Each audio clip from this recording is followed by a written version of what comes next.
Hello mga ka-vloggers! Good morning! Welcome to my daily vlog. So ayan nga, kagigising ko nga lang po dyan. At anong oras na? Alas 9 na. Hindi na ako nakapag-exercise kasi napuyat ako kagabi kakanood ng mga movies. At naisipan ko nga pala na buksan na yung rep dahil meron nga pala akong isda dyan. Kagabi ko pa pala yun iniisip pero hindi ko na ilabas. So, ito na nga pala yung isda na lulutuin natin mamaya. Piprituhin natin mamaya at ito ang ating uulamin. So, ayan, nagsisimula na nga pala ako na linisin yung isda kasi binili yan, hindi pa linis. So, syempre, wala namang ibang maglilinis niyan kundi tayo lang dahil tayo lang naman din ang kakain yan.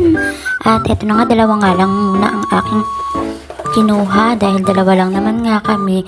Ayan ang uulamin namin. Ayan, sinisimulan ko na nga palang linisin yung isda. Actually, hindi nga pala ako marunong maglinis ng isda, pero dito na lang ako natuto sa ibang bansa simula nung nagpunta ako dito. Dahil wala rin namang gagawa nito kundi ako lang.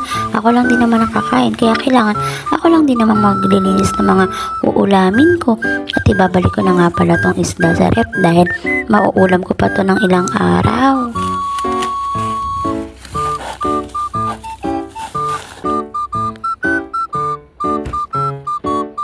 And eto na nga, mag-init na nga pala ako ng tubig dyan dahil na nga iinom nga pala tayo ng green tea dahil umaga na naman kukuha tayo ng green tea na kinuha natin sa alam nyo na.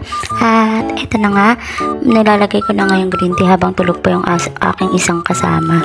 Alam nyo ba guys na ang green tea pag iniinom nyo sa umaga nakakaboost ng energy, nakakagising ito dahil nga pala ito ay may green tea extract. And eto na nga, nag-ano na nga ako ng aking mga pinaghigaan. Nililigpit ko na ngayon habang nagpapakulo ako ng tubig. So, ayan, habang tulog pa yung kasama ko.